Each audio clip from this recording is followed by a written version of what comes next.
In every archive, there are cases that refuse to close, fragments of history that linger, silent and intact, like bodies that never turn to dust. This is one of them.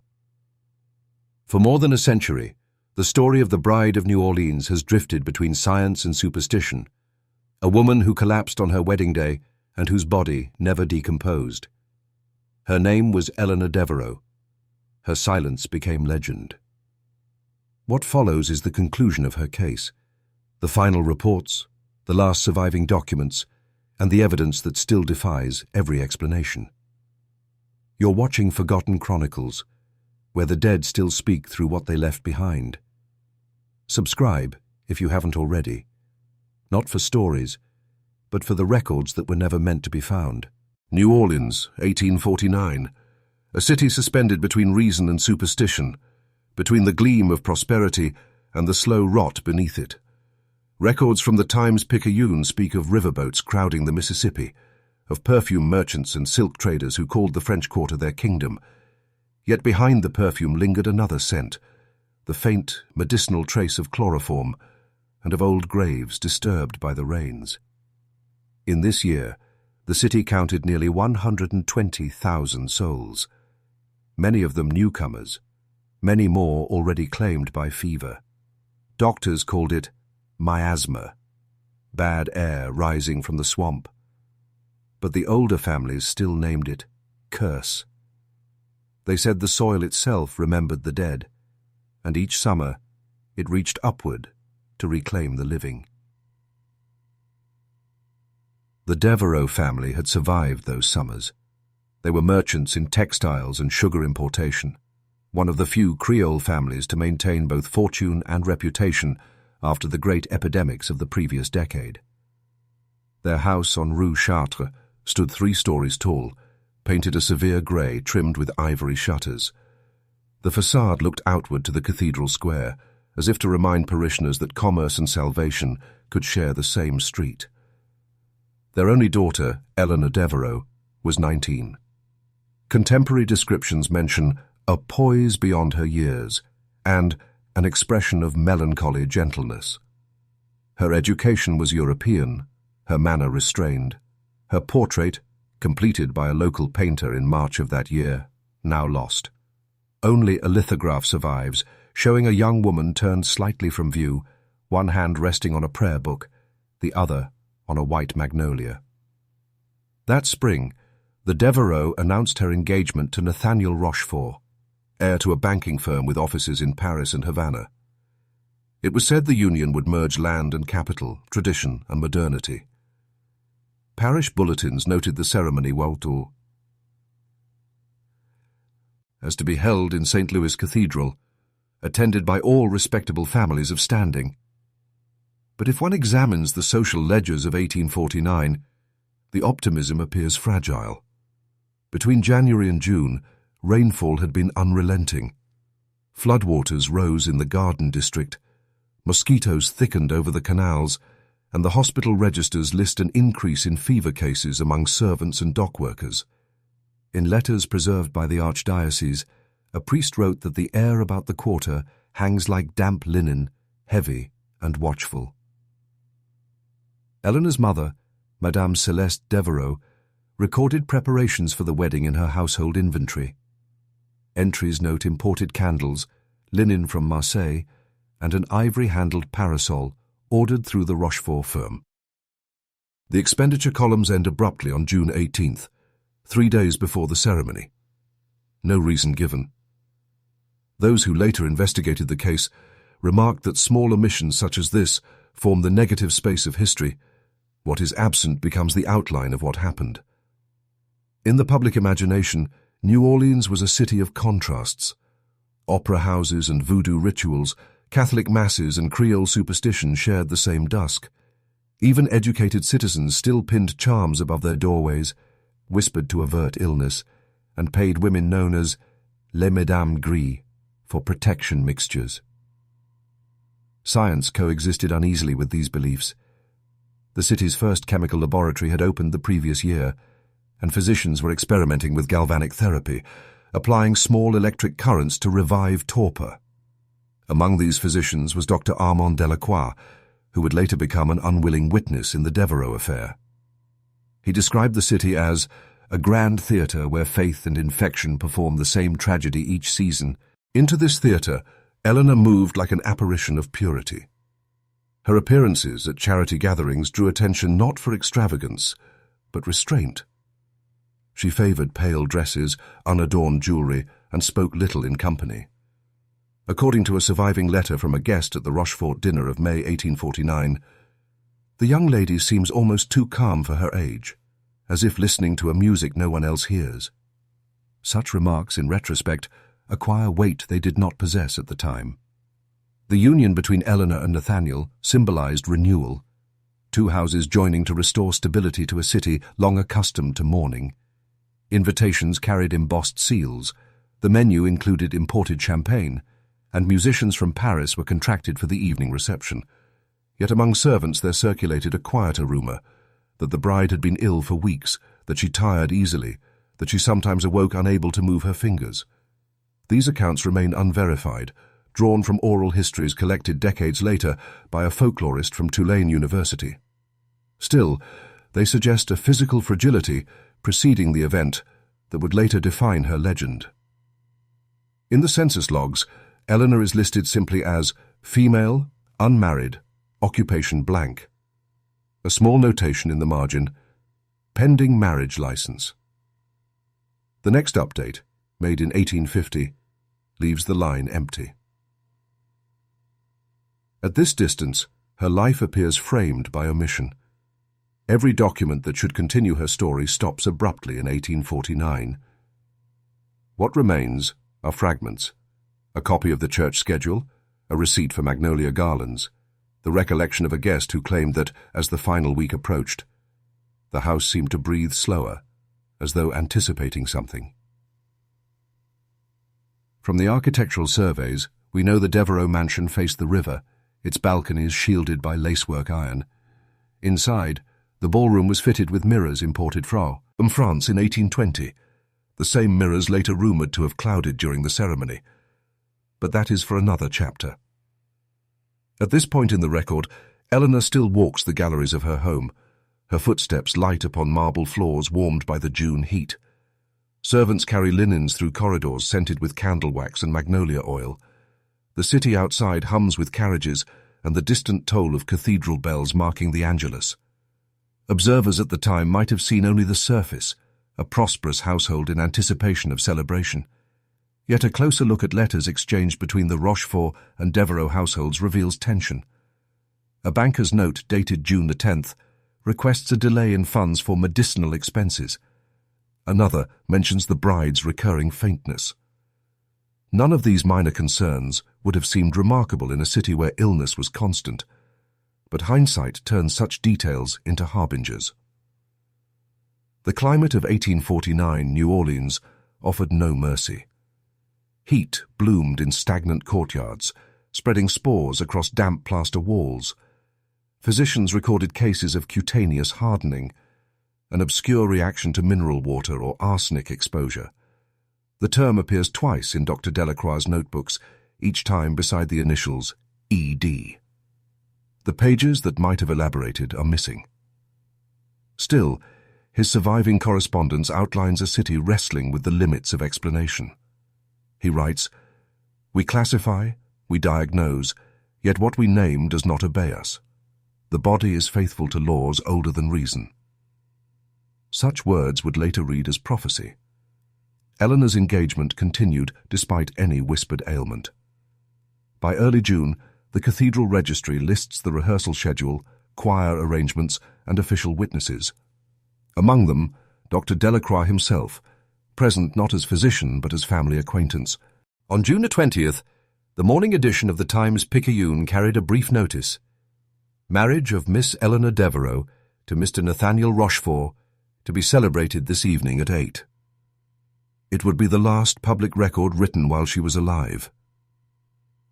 The following details come from depositions taken weeks later, but they reconstruct the hours preceding the ceremony. Servants recalled the oppressive heat. Guests arrived carrying hand fans, Candles dripped wax faster than attendants could replace them. The chandeliers emitted a faint metallic smell, likely from overheated oil. Eleanor, dressed in silk imported from Lyon, descended the staircase at 7:30.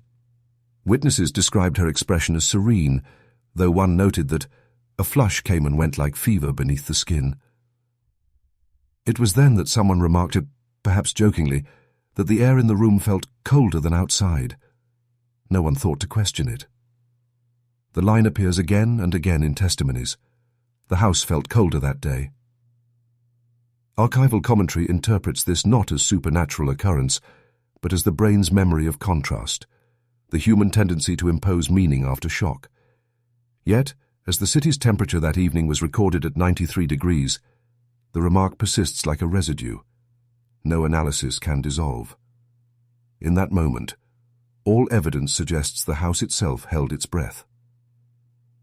The documents end here with a mundane notation in the cathedral ledger. Ceremony postponed. Bride taken ill. No further entry follows. To read these fragments now is to glimpse a society balanced precariously between faith in progress and fear of the unknown. 1849.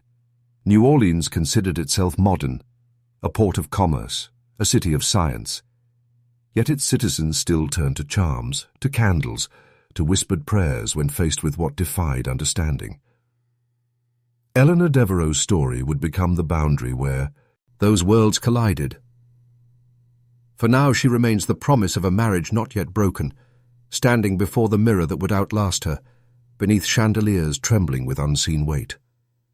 The city outside continued its restless music, carriages, laughter, the distant hum of the riverboats, unaware that in one house on Rue Chartres, the hourglass of an old legend had just begun to turn. In the preserved records of St. Augustine Parish, dated March 17, 1849, the weather is noted as unusually warm for the season, humid enough that candles at morning mass were said to have softened and warped in their holders. That same entry, written by Father Moreau, would later be cited in connection with one of the city's most inexplicable tragedies, the Devereaux-Rochefort wedding. Accounts agree on the beauty of the ceremony's preparations. The Devereaux mansion, situated along Chartres Street, had been illuminated since dawn. Carriages lined the cobblestone road, their horses breathing steam into the damp morning air. Within, servants moved like clockwork, arranging lilies imported from Charleston, silver cutlery from France, and pastries ordered from the Hôtel d'Orléans. Witnesses described a perfume of magnolia, beeswax, and wine that seemed to saturate the very air. Eleanor Devereaux, aged 19, had risen early. The housemaid, Cécile Duval, recalled brushing her hair, pale gold and static in the humidity, while the girl stared wordlessly into the mirror. Cécile testified later that her mistress had said only one thing that morning: "It feels colder in here than it should." The statement, dismissed at the time as bridal nerves, would return in nearly every surviving account of that day. By 2 o'clock, the guests had gathered in the grand hall. The chandeliers burned with tallow and crystal, and the musician, a local violinist named Etienne Giraud, began playing a slow waltz. Every account remarks upon the contrast between the oppressive heat outside and the strange chill within the hall. It was as though one had stepped into a crypt, noted Dr. Charles Lemoine, a physician who would later be summoned for reasons he could not have foreseen. At precisely 2:30, Eleanor began her descent from the staircase. The gown, ivory silk trimmed with lis, Ace from Marseille, trailed behind her like a pale river. Nathaniel Rochefort, her fiancé, waited near the altar assembled by the parish clergy, his gloves damp with sweat. Yet as Eleanor reached the halfway point of the stairs, several guests reported a visible tremor in her posture. The smile faltered. Her hand, resting on the banister, appeared to lose colour. A witness, Mrs. Henriette Vallon, described the moment with unnerving precision. She stopped mid-step, as though remembering something she had forgotten. Then, she didn't move again. The silence that followed lasted nearly 20 seconds before the first scream was heard. Panic rippled through the assembly. The organ faltered. Several guests rushed forward, assuming she had fainted. When Nathaniel reached her, he found her upright but unresponsive. Her eyes open, unblinking, fixed somewhere beyond the chandeliers. Her breathing, faint and irregular, slowed until no one could discern movement at all.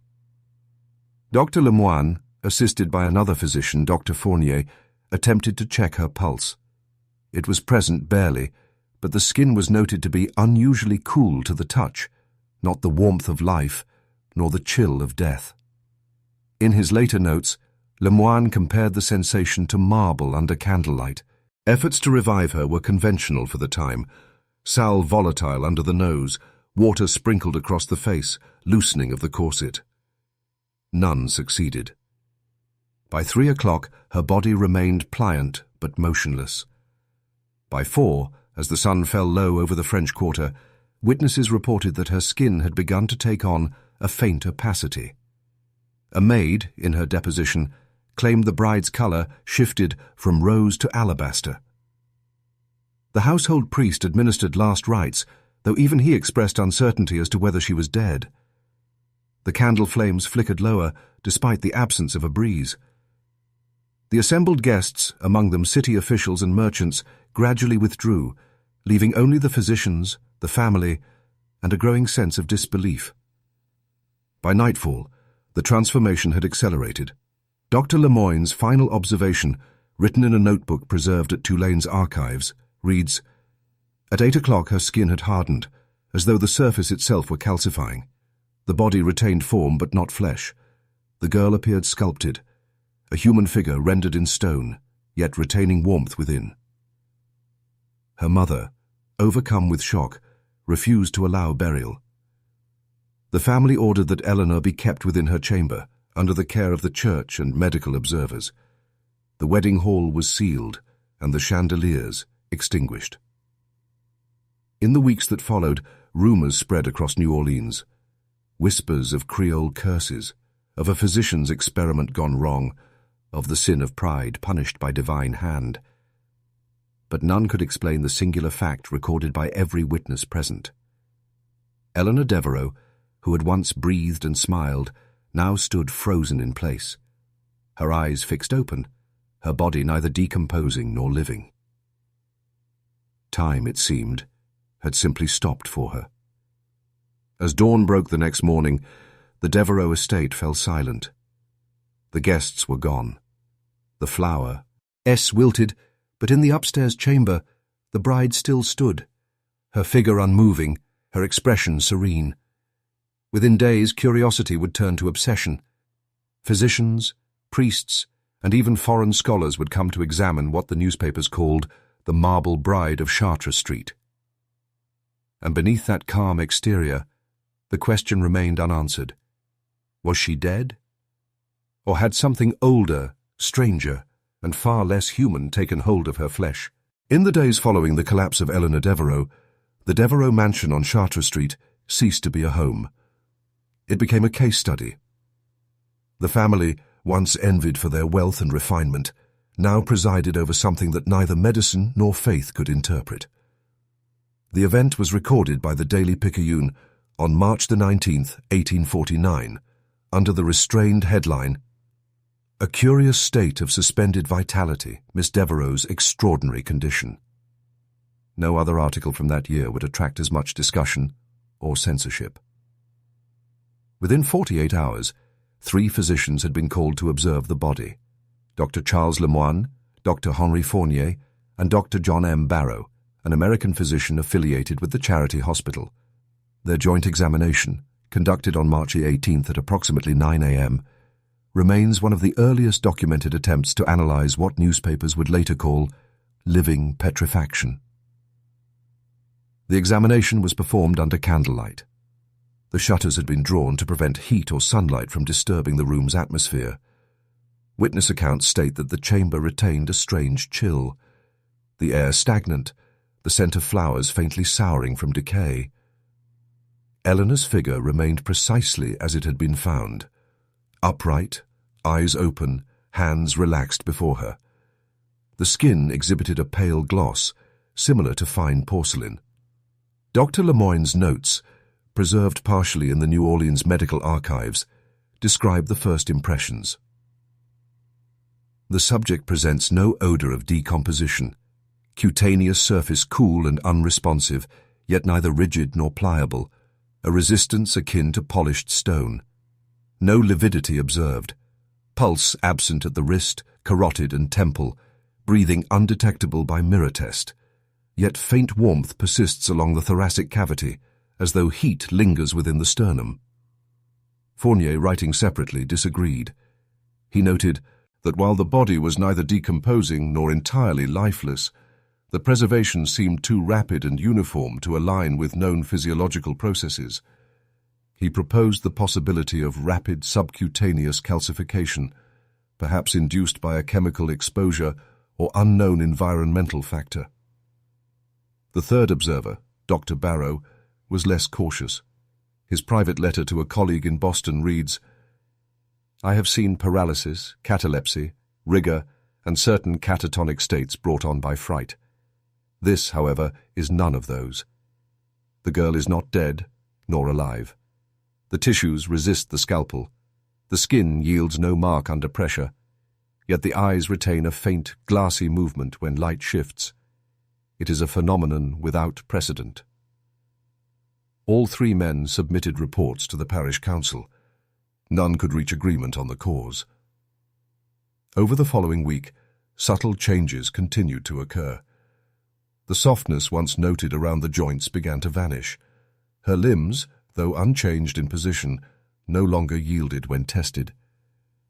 When a pin was gently pressed against her forearm, it produced a sound described as dull, mineral, not flesh, not bone. In the absence of decay, the physicians monitored for signs of metabolic activity. There were none. No measurable respiration, no cardiac function, no muscular contraction. Yet the body's color did not fade beyond the pearly hue of its first day. Fingernails retained their transparency. The lips, while pale, did not darken or crack. The hair, golden and heavy, appeared to grow imperceptibly, leading some to argue that life persisted in dormant form. The phenomenon was named unofficially by Fournier in a private memorandum: calcific suspension, a progressive petrifaction without death. He speculated that some mineralizing process, similar to post-mortem fossilization, might have occurred internally. However, without permission for autopsy, the theory could not be confirmed. The Devereaux family refused all invasive examinations, maintaining that Eleanor's heart still contained warmth. Their conviction was not entirely unfounded. Every observer recorded a localized heat near the chest, faint but persistent. When measured by touch, it felt as though something behind the sternum still generated residual warmth. Dr. Barrow attempted to detect electrical activity through rudimentary galvanic testing, but found no response. What unsettled observers most were the eyes. Though immobile, they seemed to reflect light inconsistently, catching motion at the periphery, glinting faintly as if reacting to presence. Several attendants reported the unnerving sensation of being watched. The maid, Cécile, refused to enter the room after the second night, claiming that when she turned her back, the bride's eyes shifted slightly toward the doorway. Dr. Lemoyne dismissed these claims as hysteria, yet his own notes reveal hesitation. The pupils, though fixed, are not entirely dull. There is an impression, impossible to quantify, that they retain consciousness of their surroundings. That suggestion divided the medical community. Some saw it as evidence of catatonia, a psychological shock so profound it immobilized the entire body.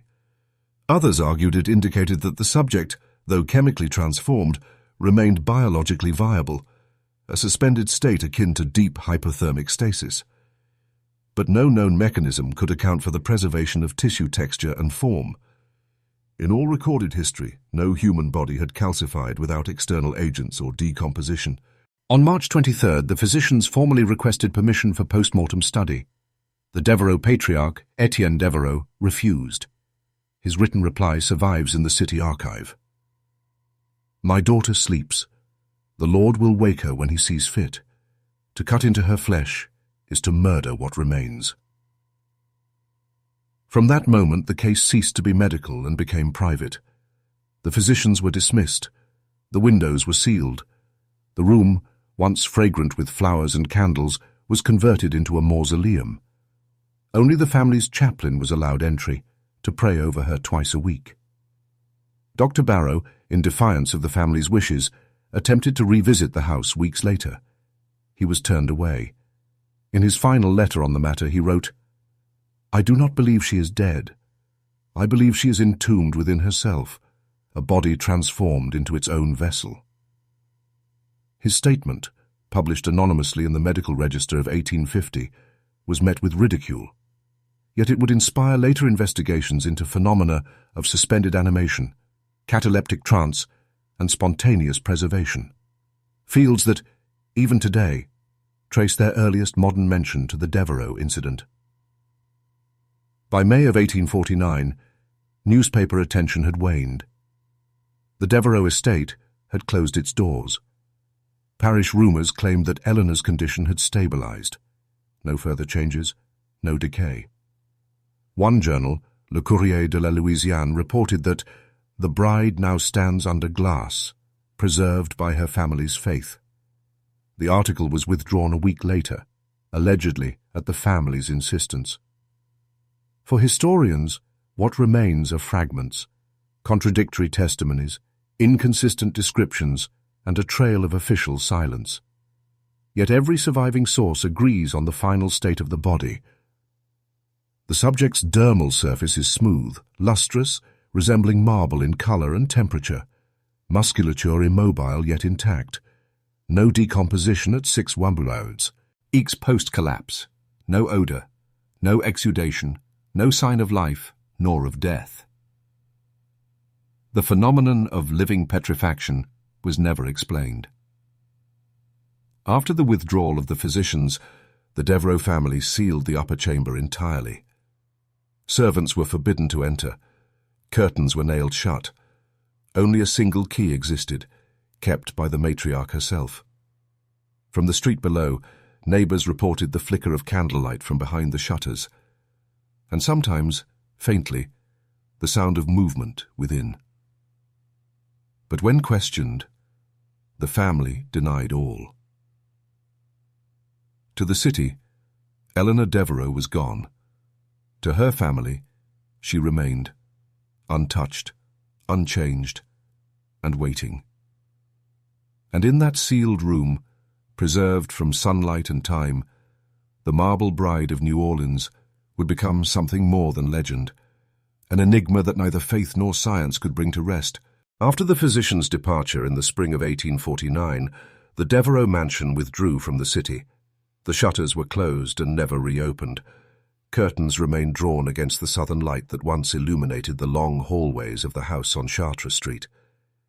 Within a matter of months, it ceased to resemble a home at all. It became a tomb preserved under the guise of care. The upper chamber, once Eleanor's bridal room, was sealed. A local carpenter, paid in cash and sworn to secrecy, fitted the door with an inner lock and heavy hinges.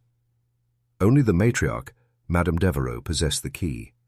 Servants were instructed to maintain the house in silence, fires kept small, meals taken quietly, visitors turned away. The city outside continued to expand and modernize, but the mansion remained suspended, untouched by the decades turning beyond its gates. The few who remained in the household recorded that Madame Devereaux's days followed a ritual precision. Each morning she ascended the staircase, key in hand, carrying a silver candlestick and a basin of water. No one followed. She would stay within for an hour, sometimes longer. When she returned, her face was pale, her expression fixed, as though she had witnessed something she could neither name nor forget. No one spoke of it. For the rest of the house, life persisted only as maintenance. Servants cleaned rooms no one entered, dusted portraits of ancestors long dead, and prepared dinners that often went uneaten. On humid summer nights, when the air pressed heavy against the glass, the staff whispered that the house felt colder near the upper floor, that candles burned with uneven flame whenever someone walked past the locked room. Rumours began to spread quietly beyond the walls. The Devereaux family's reclusion was too complete to avoid curiosity. Merchants and neighbours speculated that the girl had survived her mysterious illness, that her family hid her deformity from the public eye. Others, drawing from the superstitions that clung to the city's old parishes, spoke of darker explanations, that she had been cursed, or that her preservation was unnatural, a mockery of divine order. By 1850, the tale of the sleeping bride of New Orleans had begun to circulate in coffeehouses and markets. It was told with the easy certainty of folklore, yet beneath the embellishment, the core remained disturbingly consistent. A young woman who had not decayed, a family who refused burial, a room that breathed cold air even in the height of summer. Inside the mansion, belief hardened into ritual. The Devereaux employed a physician from Paris in late 1851, one Dr. Delacroix, who was rumoured to have studied mineral preservation techniques used in anatomy. His arrival was discreet, his presence brief. No official record of his visit remains, but letters from a neighbour mention that he was seen leaving the house pale and trembling, refusing to speak of what he had examined. Afterward, the Devereaux received no further visitors from the medical community. The following winter, Madame Devereaux began commissioning deliveries of rare oils, linens and glass containers, materials used not for burial but for preservation. It is believed she applied them herself, maintaining her daughter's form as if tending to a relic rather than a body. When asked by her priest whether she sought a funeral, she replied, "There has been no death." The house itself reflected her conviction. No black drapery, no mourning clothes, no service of the dead. To the Devereaux, Eleanor remained present, silently occupying the upper floor, a daughter still unclaimed by time.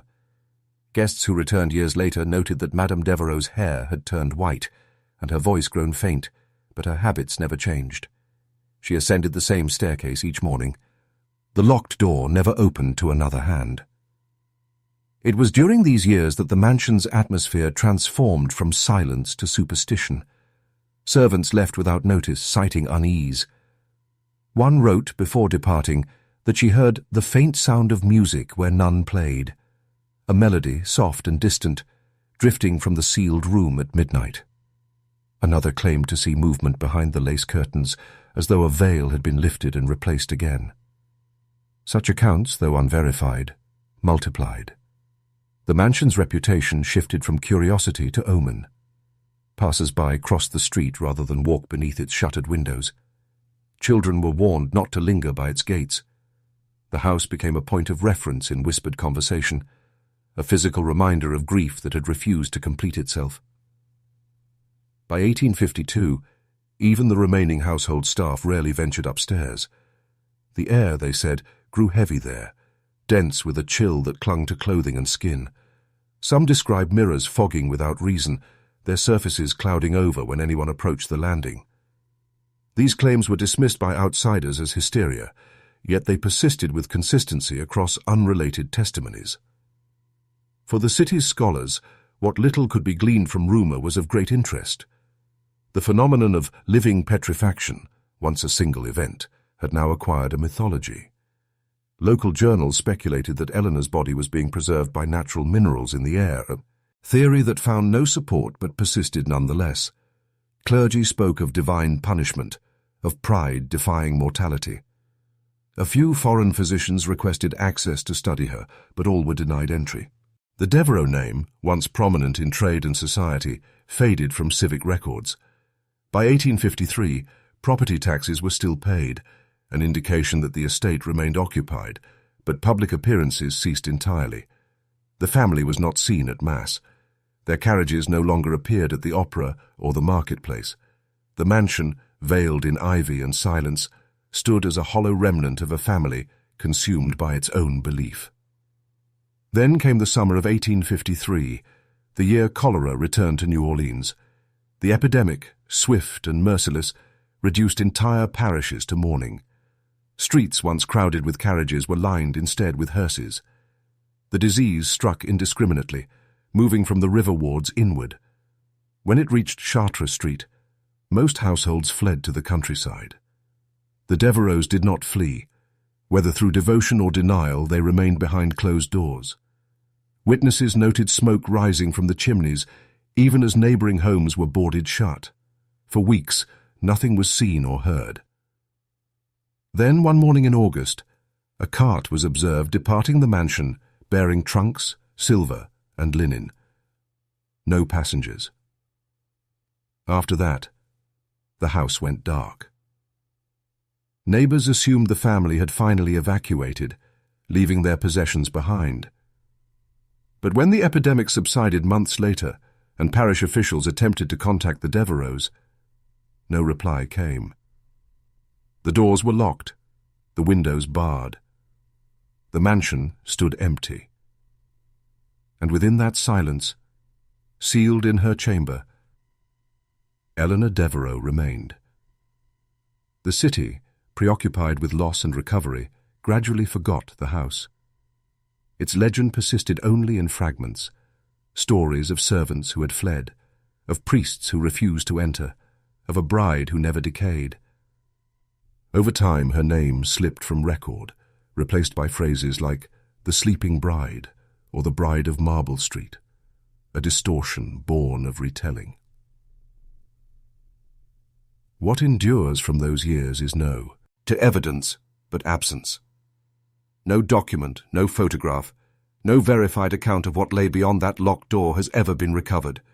Only the physical address, recorded in the municipal registry, confirms that such a place existed.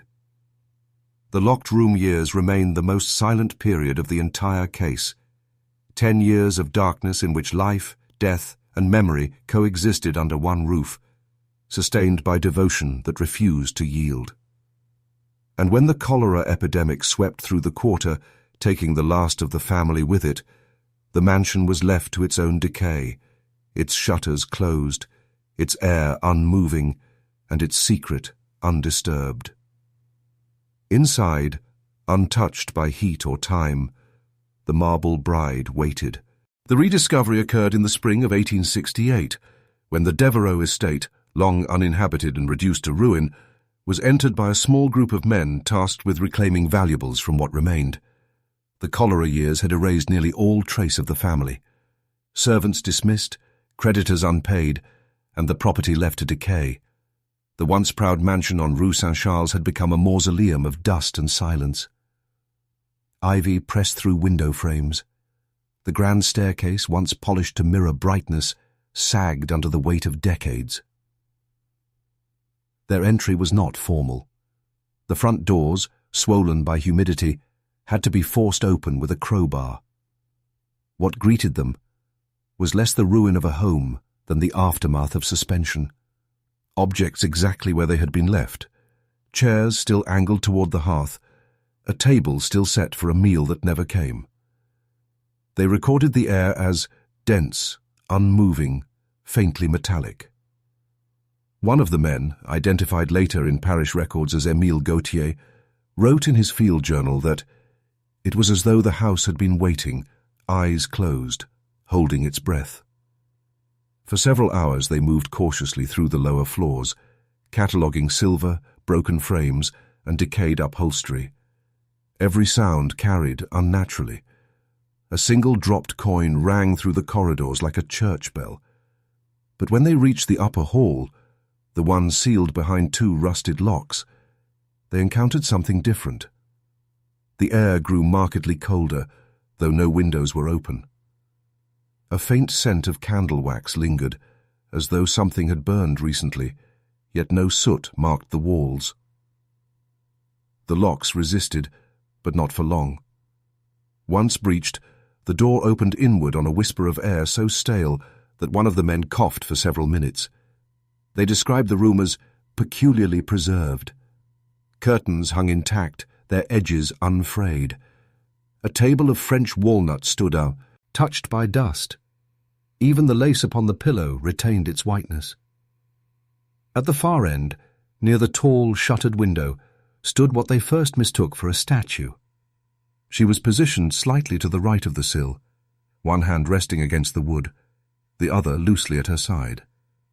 The bridal gown, yellowed by age but still recognizable in form, cascaded to the floor in ripples of stiffened silk. The veil, sheer and weightless, trailed down from a silver comb at the crown of her head. The face beneath was unmistakably human, delicate, symmetrical, and utterly still. What followed was confusion. Some fled immediately, believing they had disturbed a tomb. Others, bolder, approached and found that the figure's flesh was not cold marble, but something softer, though resistant to touch. Gautier's written account, later deposited in the New Orleans Historical Registry, described it in clinical terms. Skin presents smoothness, comparable to polished alabaster. Temperature cooler than ambient by approximately 4 degrees Celsius. No visible decay, no odor of decomposition. Hair intact, nails translucent, sclera of eyes faintly pearlescent. Her eyes, they noted, were open. Not wide, not lifeless, merely open, fixed in the direction of the window, as though caught in mid-thought. Beneath her chin, a thin silver chain disappeared into the folds of her bodice. One of the men reported that when he touched her hand, the surface yielded faintly, like wax that resists the finger before giving. The men did not stay long. They replaced the lock, returned to town, and informed the local physician, Dr. Aurélien Robineau, who in turn summoned 2 colleagues. Within a week, an investigative committee was formed, not by the authorities, but by the local scientific society, eager to document what the press soon labelled the Marble Bride of Rue Saint-Charles. On May 17, 1868, under official observation, the upper room was reopened. This time the approach was methodical. A barometer recorded interior pressure slightly above normal atmospheric levels. Thermometers indicated a consistent chill, between 16 and 17 degrees, anomalously cool for that season in Louisiana. The physicians refrained from immediate contact. Instead, they performed environmental readings, scraping minute samples of air into sealed vials.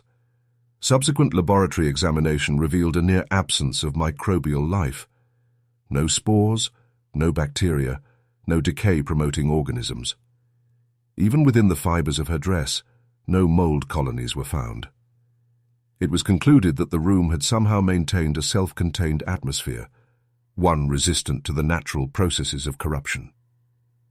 One of the younger doctors, a chemist named Valérie Dumesnil, proposed that mercury vapor, used in certain preservation techniques, might have seeped through the house from earlier medical experiments. His claim found no support. No evidence of mercury was detected in wall plaster or air composition. Physical examination followed. With permission from the remaining Devereaux heirs, the body was not disturbed beyond superficial analysis. Palpation of the extremities revealed firmness inconsistent with rigor mortis, yet lacking the brittleness of true petrifaction. Microscopic study of loose hair confirmed no mineralization. A shallow puncture was made at the upper arm, yielding neither blood nor discoloration. Tissue density tests, primitive by modern standards, indicated abnormal resistance to pressure, as though musculature had transformed into a fibrous compound. Dr. Robineau's formal statement, preserved in the archives of the Journal de Médecine de la Nouvelle-Orléans, reads, "This case demonstrates no ordinary embalming nor natural mummification. The epidermis retains turgor and flexiby. Lighty. Internal rigidity cannot be ascribed to calcification alone. The body resists decomposition as though time itself were suspended within the chamber." The men withdrew before dusk. The air in the room, after exposure, had begun to shimmer faintly under lamplight, a crystalline dust almost invisible, floating like slow snow. When examined under lens, These particles appeared hexagonal, transparent, and of unknown composition. None were found elsewhere in the mansion. News spread quickly. By June, the New Orleans Daily Picayune published an illustrated account of Eleanor Devereaux, Bride of Eternity. Readers debated whether she was dead, preserved, or miraculously sustained. Spiritualists claimed evidence of suspended animation.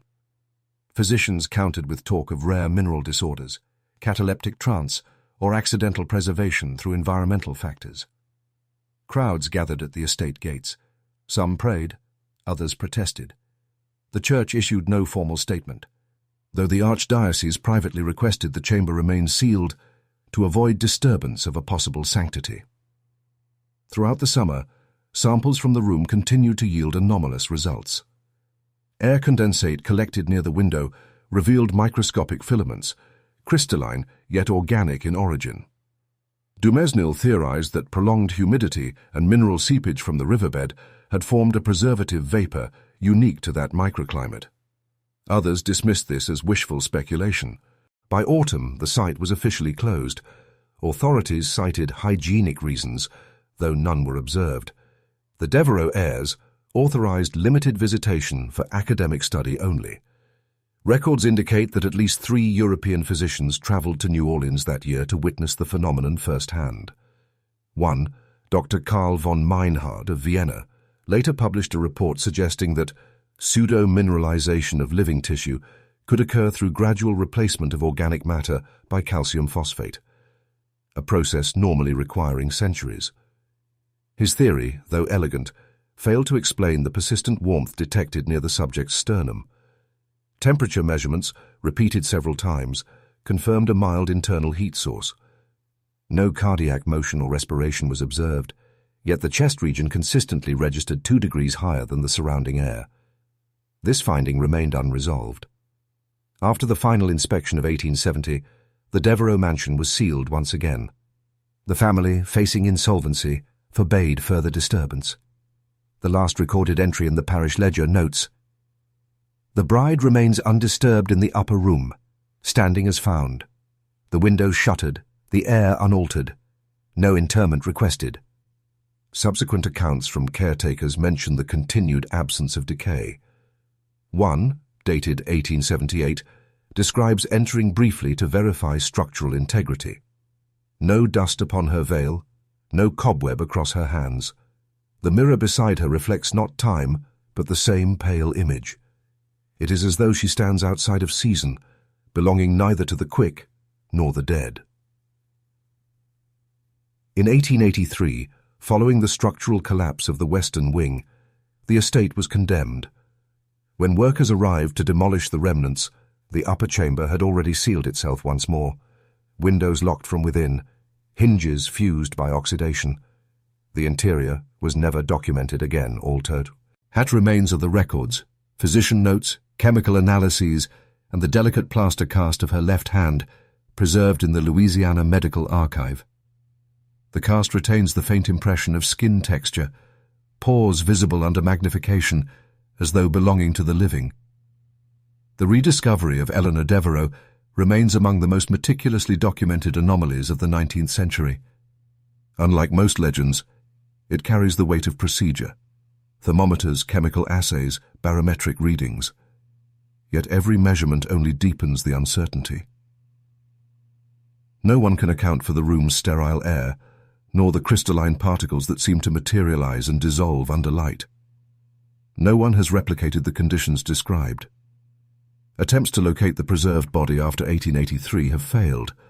All that stands on Rue Saint-Charles today is an empty foundation, the coordinates unmarked. Whether the phenomenon was biological, chemical, or something that science has yet to name, one fact remains constant through every surviving document. The bride did not decay.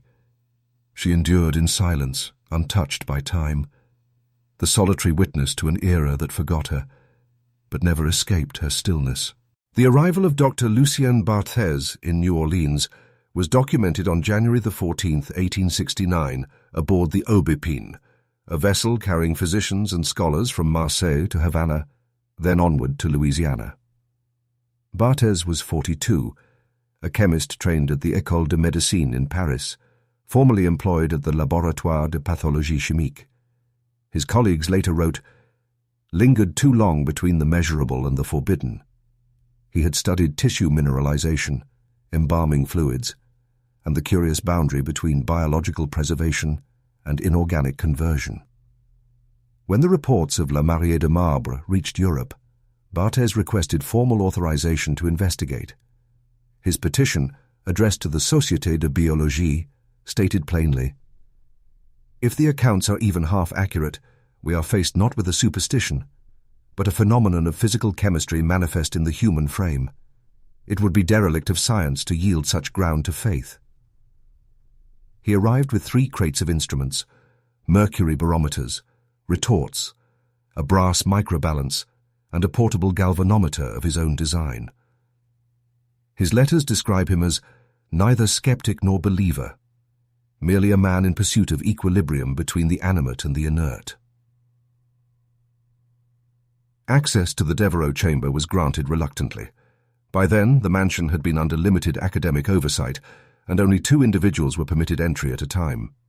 The records of this visit survive through Barthez's own journal, Carnet de lithification biologique, preserved in fragments at the Bibliothèque Nationale. Temperature 16.2 degrees C constant. Humidity is low. No detectable odor. Subject upright, eyes open. State unaltered since previous year. Surface analysis. Subtle efflorescence visible on fingertips and along clavicular ridge. A faint granular residue resembling silicate powder. Test. Scraping, microscopic sample, weight 0.03 g. Reveals crystalline structure of irregular geometry. Composition suggestive of calcium carbonate intermixed with trace silica. He repeated the collection at intervals of 6 days, noting that the residue regenerated, though imperceptibly. His hypothesis: the tissue was undergoing an ongoing transmutation, an exchange between organic compounds and minerals derived from the ambient environment. "She is an exhaling stone," Barthez wrote. "The very air that touches her seems to become particulate." This was not rhetoric but observation. Dust samples from near the subject's face contained elevated traces of silica, lead, and calcium phosphate, minerals typically absent from atmospheric sediment. A glass slide placed upon her veil for 72 hours acquired a fine crystalline film, transparent and odorless, that refracted light into minute prismatic colors. Barthez called this the vapor of lithic respiration. Over the months that followed, he sent numerous correspondences to France. In one addressed to Professor Édouard Menard of Lyon, he enclosed a sealed vial labeled Air, Chambre de l'Épousée. His letter, dated March 9th, reads, "The particulate matter within behaves as though it is alive. When placed under sunlight, it rearranges itself along invisible filaments, forming dendritic patterns. It is not dust, but something intermediate, the breath of a transformation still incomplete." Menard's reply survives only in abstract form. "You are trespassing upon the province of theology, Lucien. These are not chemical phenomena as we understand them." Undeterred, Barthez continued. He published a short essay in Le Journal de Sciences Occultes, Volume 2, 1869, under the heading Sur la lithification progressive des tissus organiques. The article, though ridiculed by peers, became a minor sensation. He wrote, in precise yet fevered prose, "If life is carbon and decay is dispersal, then petrifaction is a final inversion, a stable state wherein death is arrested not by sanctity but by chemistry. In the case of ED, cellular matrices have replaced their organic carbon with silicates. The process, however, retains vascular integrity, a transformation not of corruption but substitution." The Church condemned the publication as blasphemia scientiae, an affront to the divine nature of mortality. Yet private institutions in Paris and Naples requested further data. One telegram from the Academy wrote curtly, "If verified, your subject constitutes the first instance of living mineral tissue. Proceed." By May of that year, Witnesses noted a change in Barthez himself. His assistant, a young Creole named Augustine Delmar, recorded that the doctor often remained inside the chamber for hours at a time, inhaling the stale air and sketching the bride's features in obsessive repetition. Delmar's affidavit, taken later by hospital authorities, states, "After several weeks, he complained that his hands felt heavy, that his joints resisted motion. He attributed it to fatigue. But I saw the change. His skin grew pale, the nails opaque, the veins less visible." Barthez dismissed it as exposure fatigue. Yet his diary betrays a creeping awareness of something else. The stiffness increases each morning, perhaps psychosomatic, yet the skin at the fingertips has hardened. When immersed in water, no wrinkling occurs. The dermis seems to reject moisture. By June, his handwriting became cramped, angular, a symptom perhaps of restricted motion. He recorded sensory anomalies, a metallic taste in his mouth, faint tingling in his limbs, and an inability to perspire. Still, he continued his work. On June the 12th, he noted a startling observation. Electrochemical readings indicate the presence of a weak but steady current between the subject's sternum and the metallic instruments within 3 inches proximity. Whether generated by static induction or an internal charge, it persists. The body is not dead in any ordinary sense. It maintains potential. The following week, his assistant found him seated before the window, motionless for an hour, eyes fixed upon the subject. When addressed, he responded slowly, his speech deliberate and brittle. He said only, "The process has recognized me."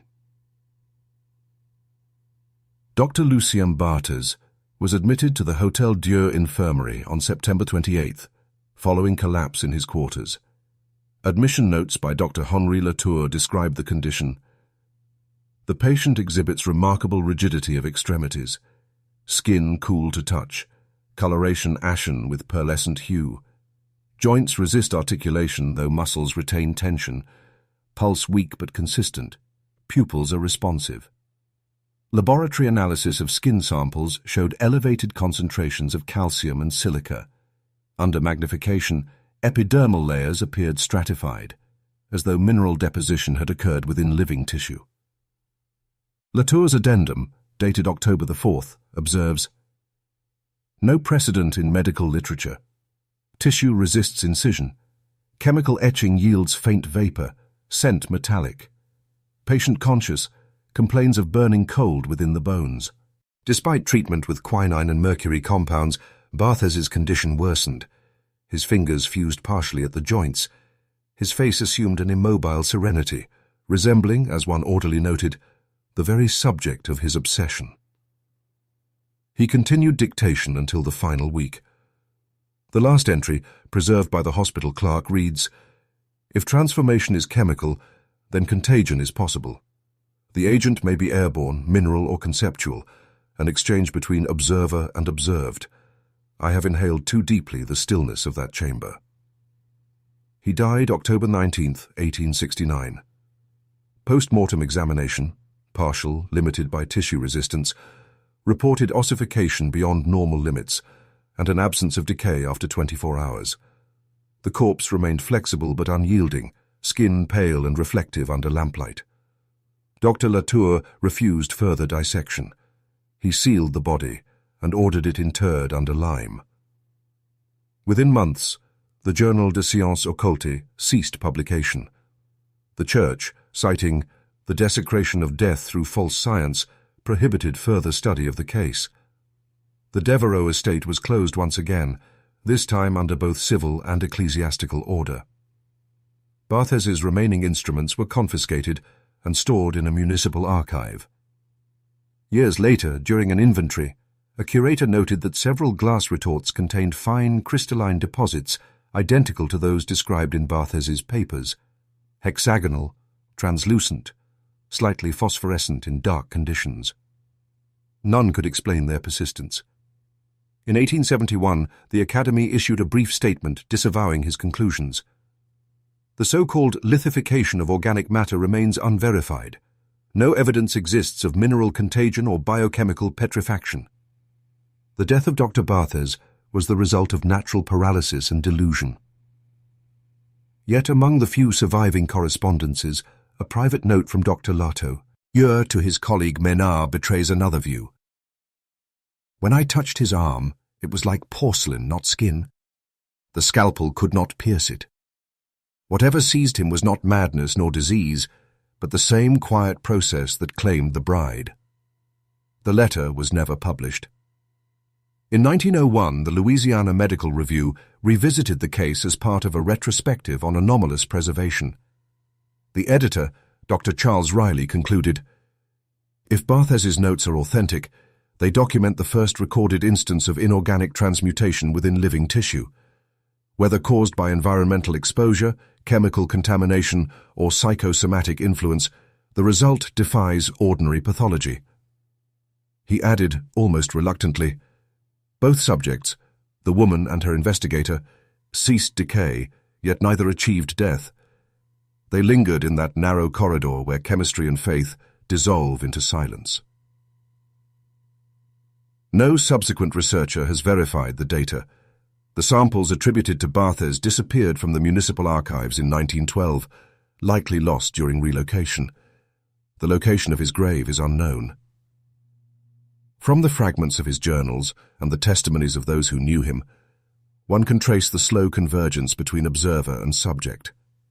The scholar consumed by the object of his curiosity, his body adopting the very stillness he sought to understand. The house on Rue Saint-Charles remained shuttered, its windows opaque with age. Those who walked past at night spoke of faint glimmers within, a pale reflection on the glass, as though two figures, one in a gown, one in a coat, stood forever facing one another in unbroken vigil. But the records speak only in measurements. Silica, 3.4% calcium, 1.9% lead trace, ambient air, crystalline formation persistent. The language of chemistry could go no further. What remained was silence, the kind that calcifies, the kind that endures. By the year 1871, the Cunningham property ceased to be a home and became something else entirely. Its last living occupant, a cousin twice removed from the original family line, sold the lower estate to a consortium of investors and antiquarians. The new owners saw no reason to restore it as a residence. Instead, they partitioned its ground floor into corridors, display halls, and ticket booths. At the heart of this enterprise stood the marble bride, or rather what remained of her, now described in broadsheets and penny journals as the Bride of Stone. The house, stripped of domestic furniture, assumed the appearance of an anatomical theatre. Visitors entered through the front parlour, now reconfigured with red velvet ropes and polished brass stands. A marble placard engraved with Gothic letters read, "Admission, 2 shillings. Children half price, no photography." Inside, the figure lay within a glass coffin raised upon a mahogany dais. Around her, artificial gaslights were arranged in a circle, their reflections multiplied in tall mirrors that climbed the panelled walls.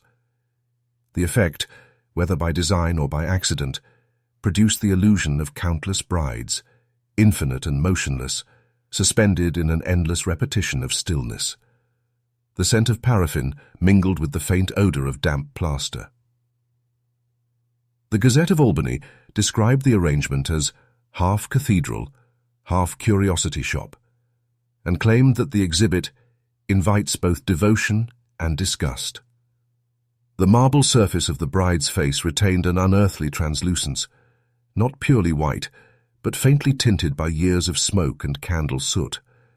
Some remarked that the veins of the original flesh, preserved through an unexplained process, lent her a colour far too organic for stone. The museum proprietors were businessmen, not mystics. Their objective was to transform misfortune into attraction. Handbills were distributed across the counties of New York and Pennsylvania proclaiming, "A miracle in marble, the unconsumed bride of fire." Within months, railway excursions began to include the Cunningham Museum as an official stop. Small omnibuses transported visitors from the nearest station to the estate's gates, where a porter collected the entrance fee. Inside, docents rehearsed a set speech, repeating it to each new crowd with identical inflection. "Ladies and gentlemen, before you lies the figure of a woman once of flesh, now of stone, preserved by no human hand, untouched by mortal artifice, the work, perhaps, of Providence itself."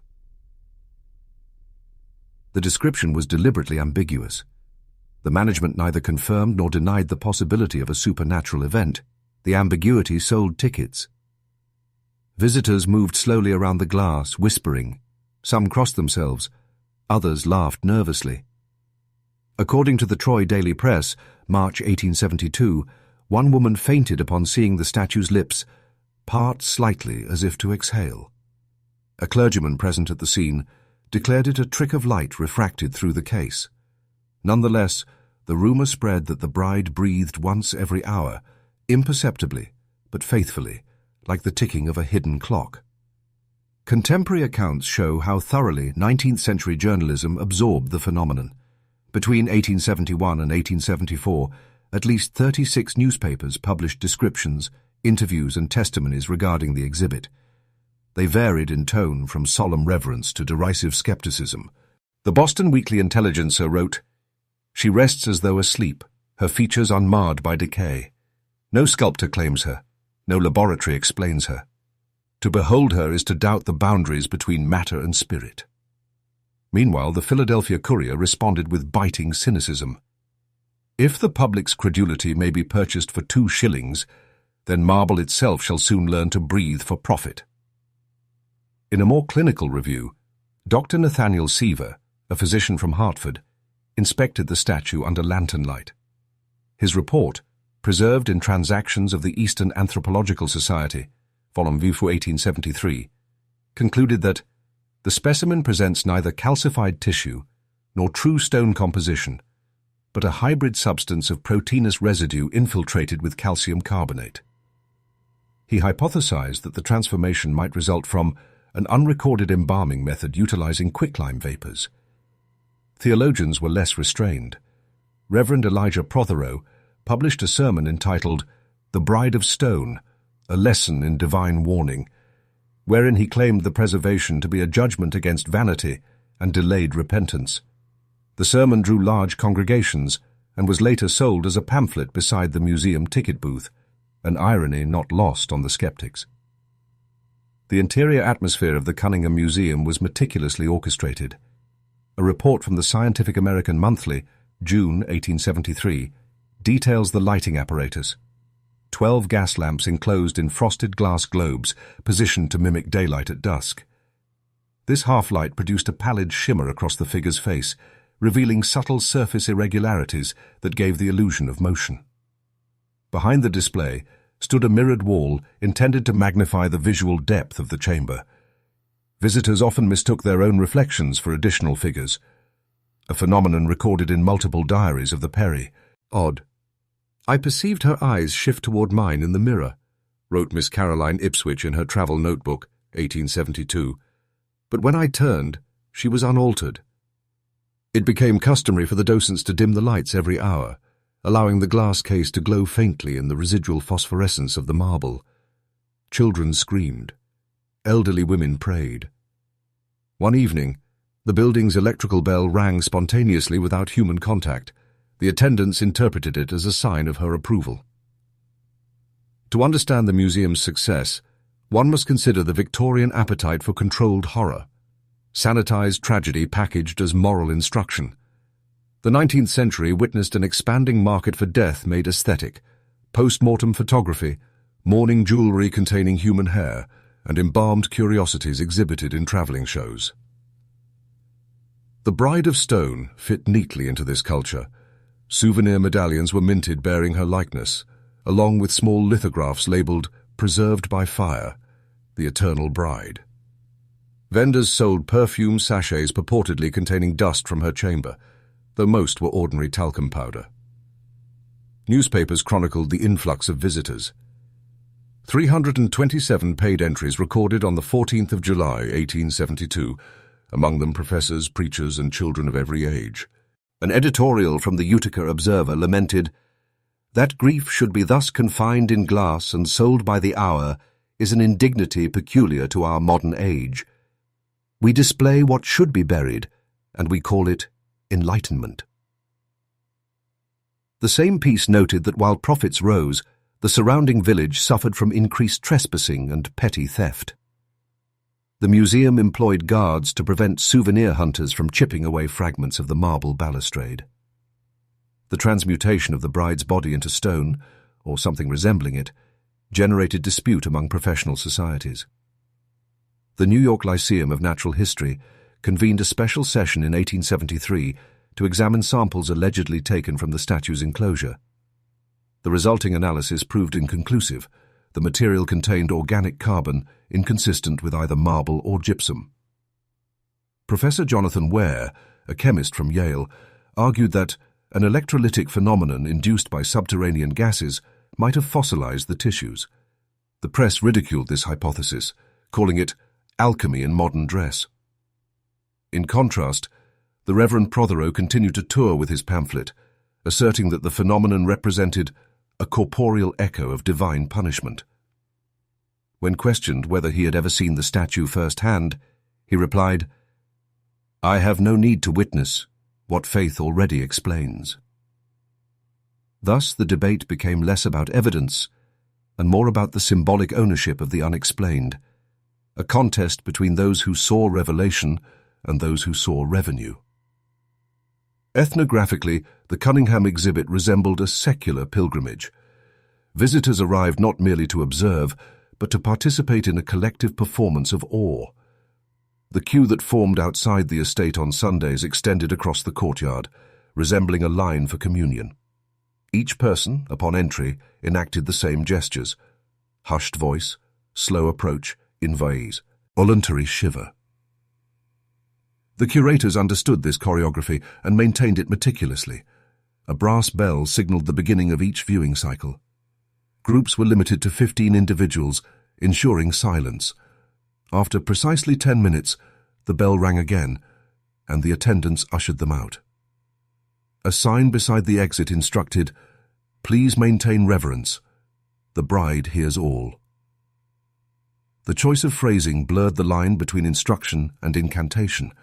Whether the management intended irony remains unknown, but to contemporary anthropologists, it demonstrates the era's merging of commerce and ritual, death transformed into routine spectacle. Despite the museum's procedural sterility, reports of unexplainable phenomena persisted. Multiple witnesses claimed that mirrors within the hall developed hairline fractures after prolonged exposure to candlelight. The local electrician, summoned in 1872, attributed it to uneven heat distribution, yet the pattern of cracking, always radiating outward from the bride's reflection, encouraged speculation.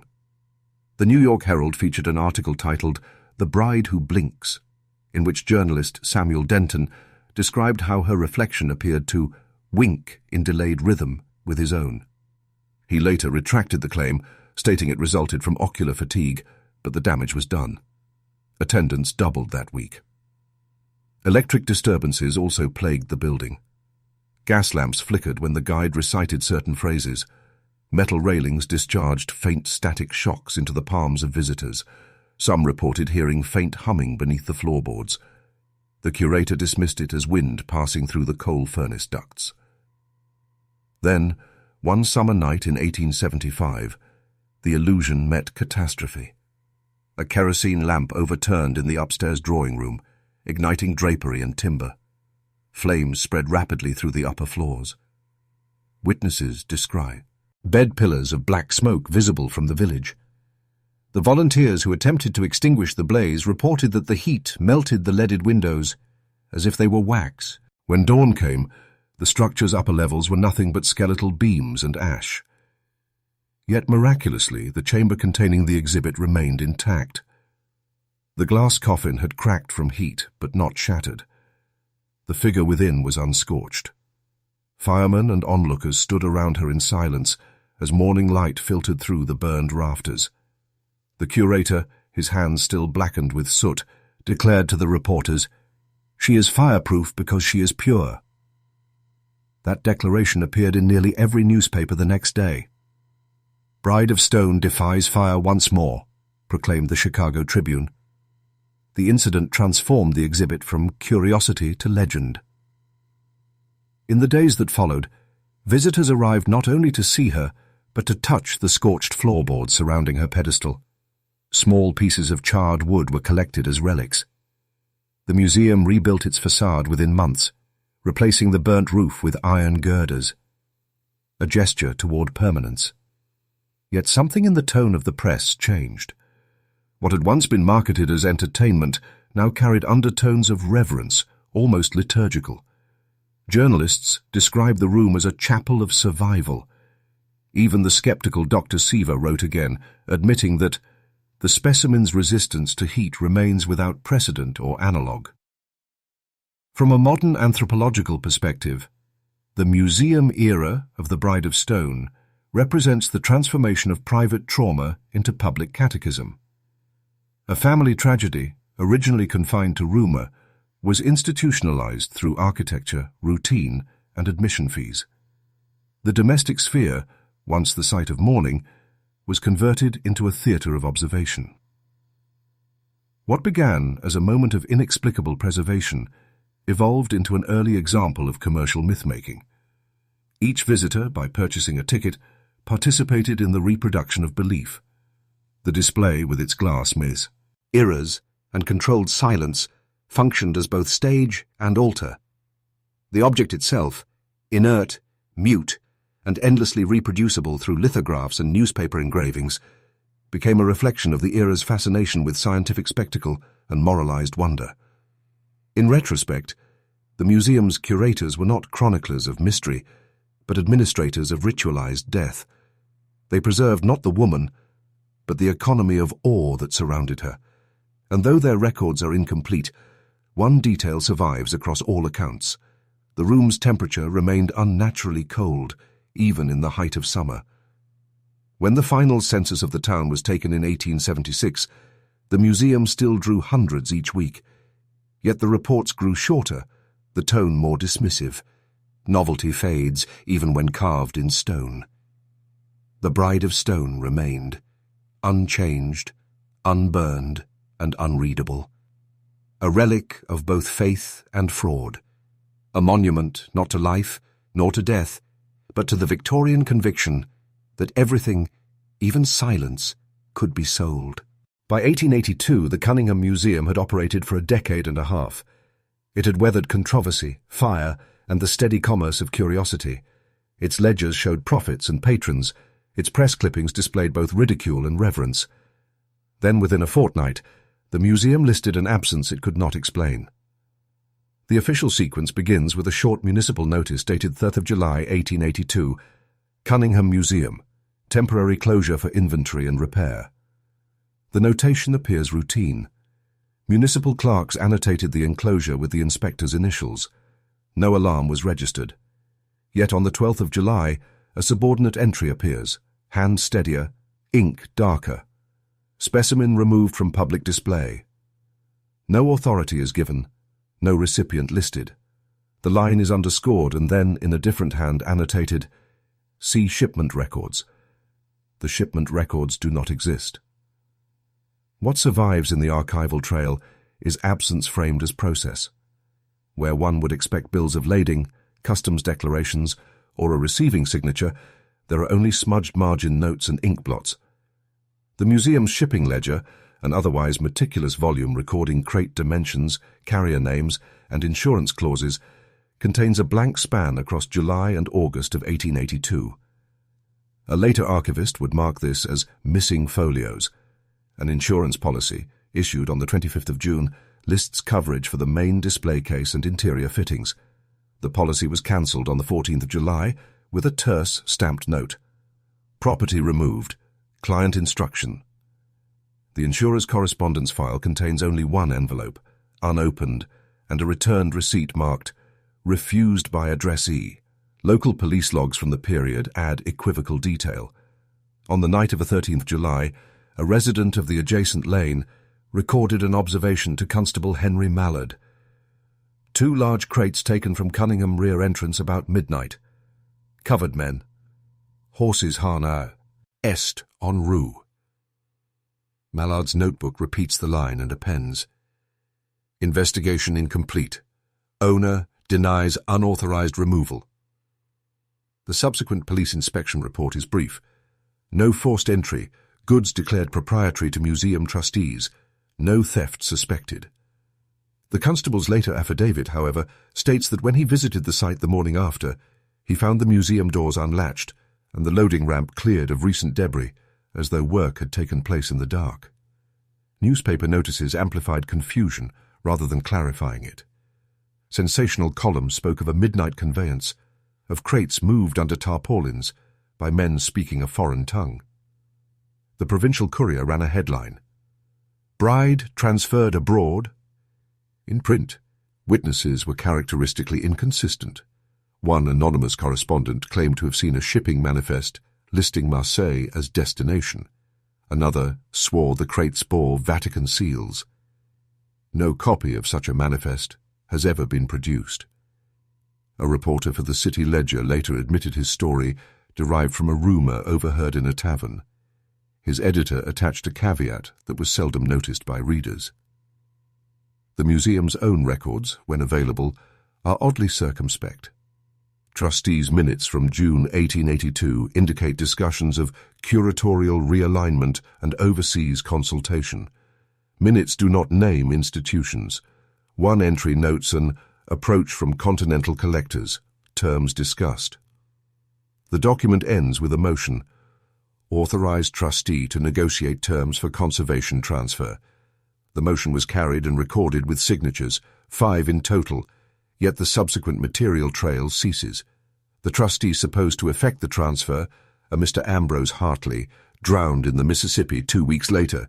His probate file was settled quickly and contained no invoices or shipping orders. Scholars examining the extant correspondence find 2 themes: deliberate opacity and institutional pressure. Letters from clergy, present in the ecclesiastical archive, demonstrate a distinct tone. A private missive from the Archdeacon to the Bishop, dated 16th of July and subject marked "Confidential," reads in part, "Perceive that the Booker inquiry must be curtailed. The object's presence provokes undue devotion. Prudent removal advised. Let discretion govern action." Whether the Archdeacon advocated for private custody, destruction, or ecclesiastical study is unclear. The letter does not instruct the museum on a course. It does, however, suggest that the Church viewed the object as problematic enough to require discreet deliberation. Contemporaneous diplomatic cables, sparse and rarely accessible, hint at another possibility. A dispatch from the French consulate in New Orleans, dated 20th of July, and stamped "Commercial Records," an odd meeting between interested European parties and museum representatives. The cable advises that a private collector from Paris had expressed interest in acquiring the exhibit for transfer to the continent on the grounds of scientific study. The consulate urged caution, noting the object's controversial status and the need for a declared provenance. No export license exists in municipal customs files for the relevant period. That gap is, in itself, telling. A legitimate recorded export would have left a trail: port clearance, bills of lading, customs inspection. None of these standard documents has been found. Instead, we encounter a pattern consistent with private removal: nocturnal transport, minimal official acknowledgement, rapid settlement of trustees' affairs, and the quiet closure of public inquiries. Who stood to profit from such opacity? The answers fall into categories: the museum and its proprietors, private collectors seeking sing, Euler artifacts, ecclesiastical institutions desiring control over relic-like objects, and national scientific bodies wishing to study privately an intractable object away from public spectacle and press intrusion. The museum proprietors possessed immediate motive. Commercial and reputational exposure had transformed the Devereaux exhibit into a liability as much as an asset. A display that once drew crowds now attracted not only pilgrims and tourists, but also lawsuits, press scrutiny, and clerical admonitions.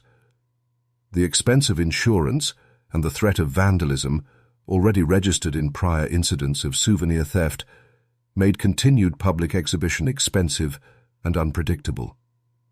A private sale to a wealthy collector would have provided a tidy solution. Private collectors, particularly in Europe, had a well-established appetite for curiosities. Letters that survive, fragmentary, in private family archives on both sides of the Atlantic, suggest inquiries from unnamed buyers and interested parties using intermediaries. One intermediary's note, intercepted in family papers of a Philadelphia shipping magnate, references a crate labeled "Fragile, scientific specimen, bound for Le Havre, receipts on file." A legitimate receipt, however, has not been located. The middleman's ledger, discovered among estate papers, was burned in the 1940s and survives only as a reference in a solicitor's report. Ecclesiastical involvement remains speculative but cannot be dismissed. The Church, in the decades prior, had frequently acquired objects deemed miraculous for private veneration or study. The archdiocesan record of objects examined shows a proliferation of such entries in the late 19th century, many of which note restricted access. The language used, reserved for study, is intentionally vague. A dossier labeled "Private Acquisitions" contains all manner of receipts and shipping logs, but in the file for 1882, the page for the Cunningham item is conspicuously blank. Clerical oversight in that era often permitted the movement of artifacts under ecclesiastical authority without public disclosure, particularly when scandal or unrest might follow public knowledge. Finally, scientific bodies, universities, academies, and private laboratories had both motive and means to secure an object for study. A letter from an unnamed Viennese professor to a colleague in 1882 mentions a Thomasian consortium willing to underwrite transatlantic transport for a specimen impossible to reproduce in Europe. If such a consortium existed, it left no official paper trail in municipal archives. Its correspondence appears to have been maintained privately and likely destroyed or retained within institutional archives, inaccessible to public catalogues. Beyond motives, there is the question of method. How does one remove an object that draws public scrutiny without leaving administrative evidence? The pattern observed in the Cunningham affair, night removal, trustee authorization recorded in minutes, rapid settlement of trustee affairs, and subsequent municipal silence, is consistent with an arrangement in which formal authority was feinted while private channels executed the transfer. The presence of foreign intermediaries, the drowning of a trustee, and the insurer's refusal to pursue further. Their inquiry are elements that cohere into a narrative of orchestrated disappearance rather than simple theft. Journalistic responses at the time vacillated between indignation and apathy. Editorials accused the trustee board of obfuscation and demanded transparency. Legal inquiries were threatened but never fully pursued. Potential plaintiffs, members of the public or private donors, found the costs and procedural hurdles prohibitive. The city's legal apparatus, for reasons not entirely recorded, failed to compel the release of shipping manifests or to require better accounting from museum trustees. Inquiries lapsed. Depositions filed in August 1882 show a procedural fatigue among municipal officials. The public, moving on to other scandals and entertainment, mostly followed. Over the decades that followed, the disappearance assumed mythic attributes. Rumors proliferated that the object had been shipped to Paris and displayed briefly in a private salon, or that the Vatican had taken custody of the relic and stored it among other objects of questionable provenance. A single photograph, undated and grainy, surfaced in a private album in 1911, purporting to show the figure in a Roman antechamber. Scholars who compared the image to earlier engravings found differences inconclusive. Another purported sighting, reported in a Viennese newspaper in 1890, claimed a marble effigy matching Cunningham's description had been recorded among private collections, but was described as a funerary sculpture, not preserved flesh. Each assertion carried plausible deniability. An image can be of a statue, a crate can be mislabeled. A receipt is only as authoritative as the party that issued it. Legal and institutional efforts to locate the object over the next century met obstruction and silence. Requests submitted in the 1920s to Vatican archives were politely denied on grounds of insufficient description. French institutional queries produced similarly non-disclosive responses. Files were either restricted or conveniently misfiled. When, in 1951, a university lab requested to examine residual material recorded in the municipal archive as from Cunningham exhibit, the custodian replied that the item had been transferred to a private museum and not returned.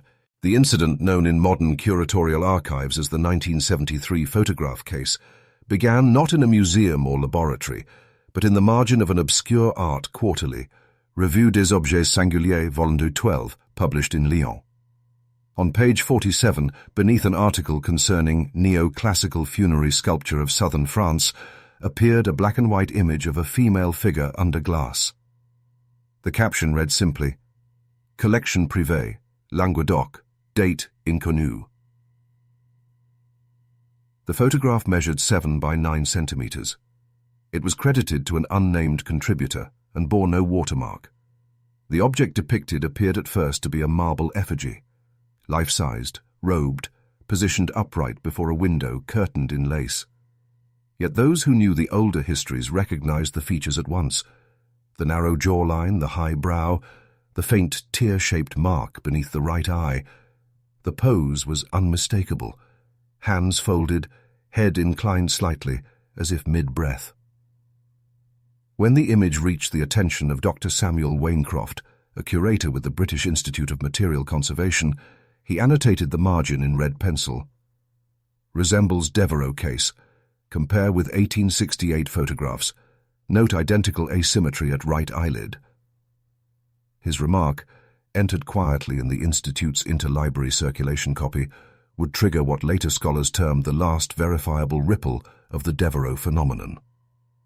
Archival correspondence between the Institute and the Review reveals the first stage of inquiry. In April 1973, Waincroft wrote to the editor, requesting access to the original negative and photographer's record. The reply, dated 2nd of May, stated that the image had been submitted anonymously with other documentation and that no negative had been retained. The editor suggested the photo may derive from a private estate catalogue compiled after a minor auction in Montpellier. Follow-up inquiries traced the estate to a property once belonging to the Dufresne family of Languedoc, a lineage connected by tenuous marriage to the Rocheforts of 19th-century New Orleans. The estate itself, by 1973, was derelict. Its contents had been catalogued and sold privately in 1969 through a Paris intermediary. Records from that sale describe one life-sized funerary effigy, female, unnamed, white stone, remarkable preservation, provenance uncertain. The buyer's name is listed as M.A. Devereaux, private. The initials remain unidentified. The seller's documentation was destroyed in a warehouse fire in 1976. At Waincroft's request, technicians at the Institute performed a comparative visual study between the Review image and surviving 19th-century engravings of the Cunningham exhibit. They noted 8 points of anatomical correspondence: identical nasal curvature, same asymmetrical lobe at the left ear, identical fold pattern at the neckline, and the presence of a faint streak resembling a tear track descending from the right eye. While such features could result from artistic replication, the proportions exceeded ordinary coincidence. The Institute's report, referent IMC 73-0421, concludes, "The degree of morphological congruence between the subject of the Review photograph and the documented Bride of Stone exhibit, circa 1871 to 1882, is statistically significant. The probability of independent sculpture achieving identical craniofacial metrics is estimated below 0.5s. Despite the wording, the Institute declined to assert identity. The findings were forwarded to the French Ministry of Culture with the request for field verification. In September 1973, a 2-member team, conservator Jean-Michel Duval and chemist Dr. Ruth Elborn, visited the Dufresne property. Their field notes remain the only direct description of the alleged artifact's location before the estate was sealed. Duval's logbook, entry 14 Ix 73, reads, "Rooms largely empty. The north salon contains a glass enclosure, approx. 2.1 m height wood base. Within, covered form resembling a draped statue. Light diffuses. Air dry, faint metallic odor. No occupant present during our inspection. The caretaker, an elderly relative, denied knowledge of any American Bride statue. He claimed the enclosure had been sealed since before the war. Permission to unseal it was refused. Photographic attempts through the glass produced heavy reflection.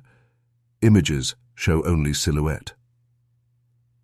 Upon return to Lyon, Duval's accompanying sample reports mention an unusual environmental reading: elevated silica dust concentration and trace calcium carbonate particles suspended unusually evenly. He noted, consistent with microabrasion of fine stone, or something mimicking such. Within weeks, the estate was declared private property, access rescinded.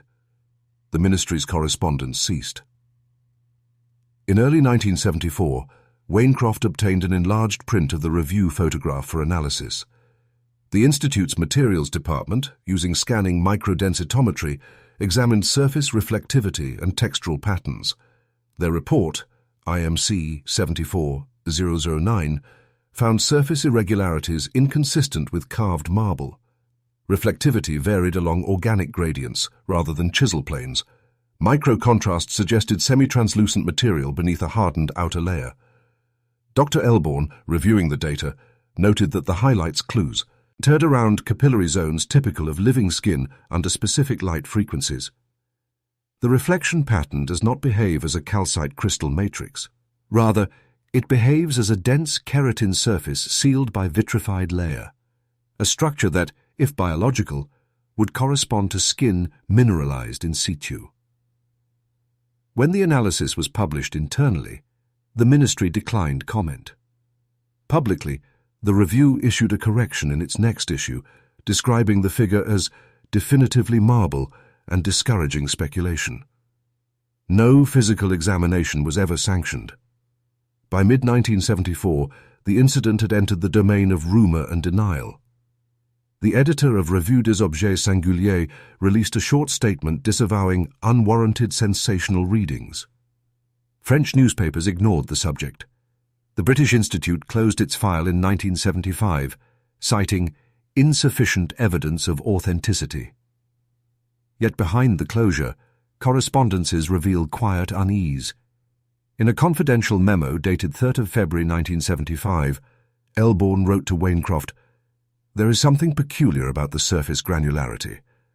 I compared it with thin-section photomicrographs of biological petrifactions, notably Pompeii cast negatives.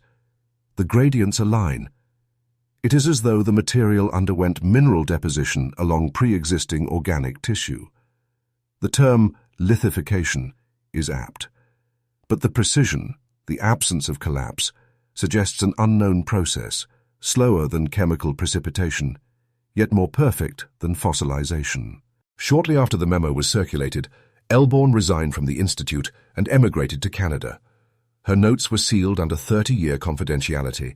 They became public only in 2006. A counter-narrative arose concurrently.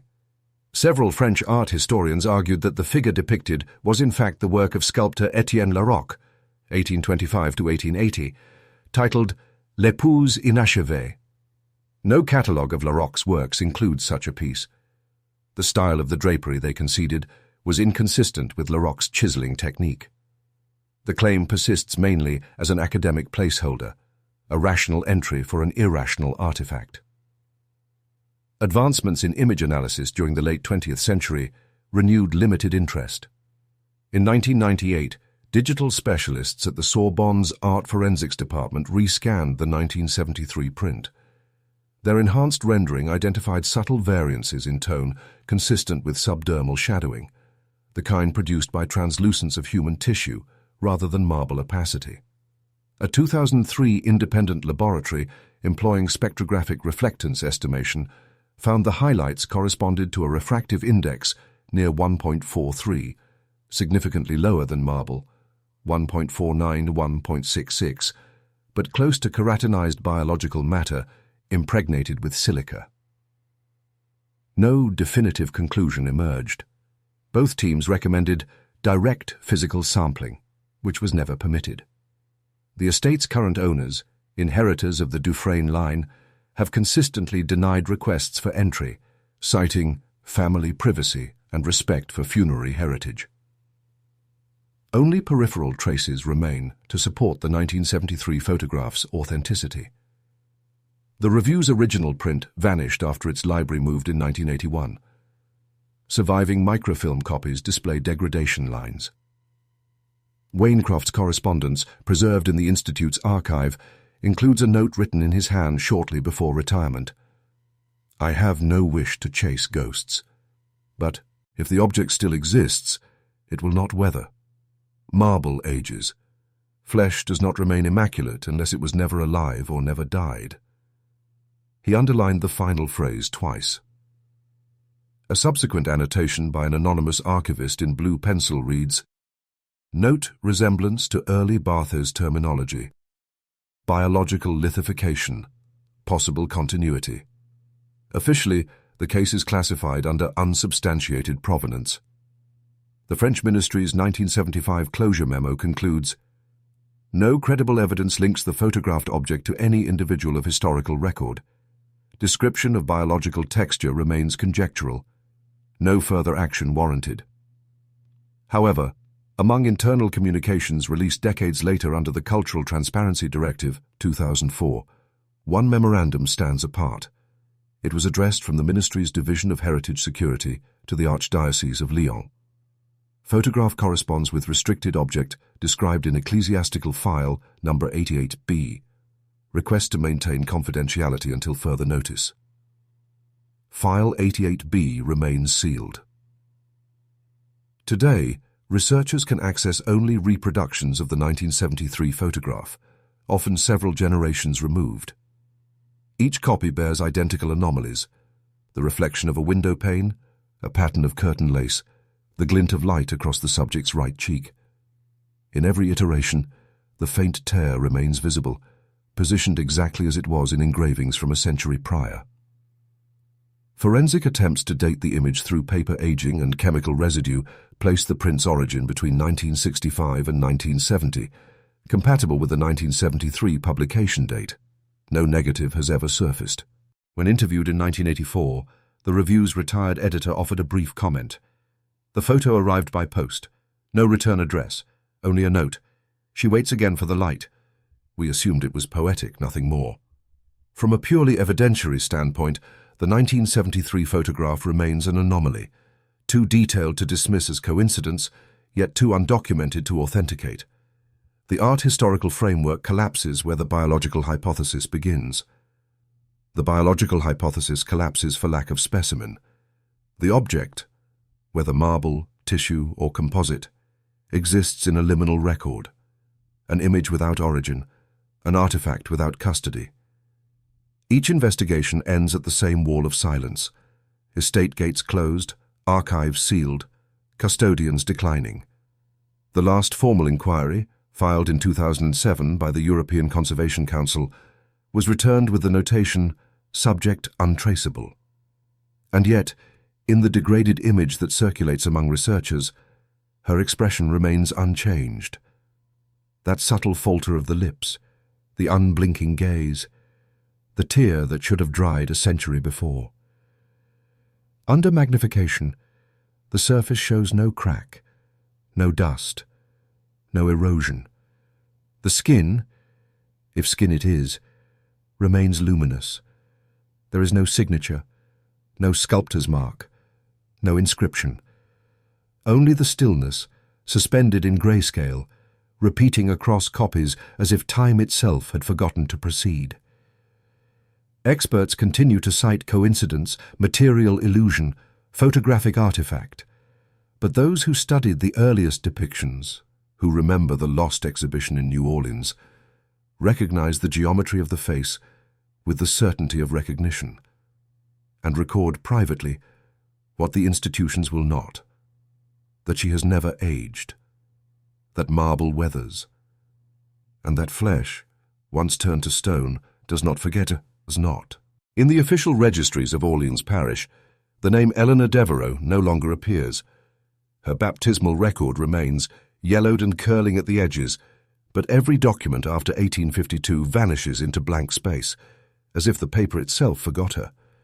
The Devereaux mansion, demolished in 1883, exists only in lithographs printed before the fire.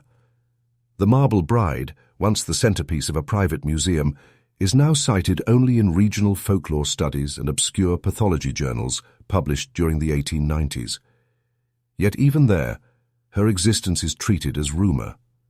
Nothing about her is verifiable, and that is precisely why she endures.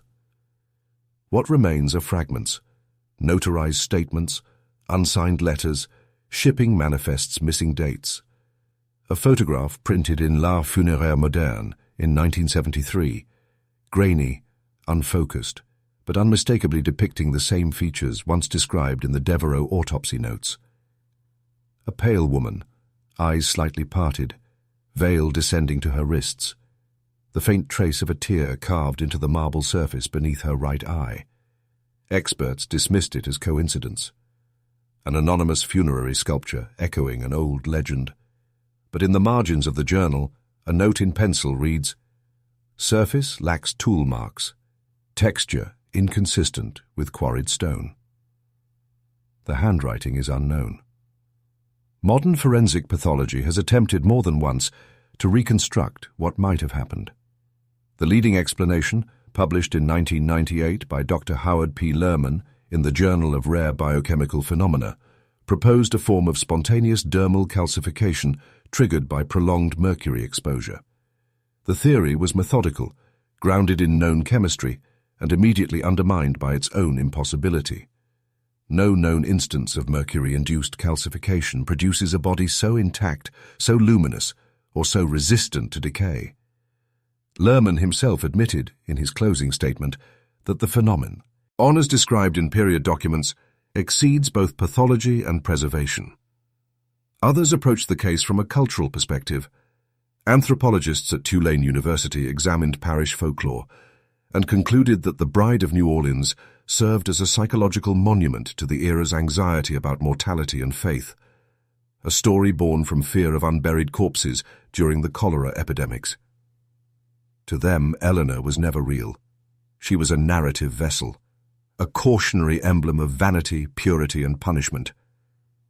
But their conclusion required ignoring the most troubling detail of all, the existence of signed physician reports dated June 11, 1852, verifying that her body exhibited no decomposition, no rigidity, no odor.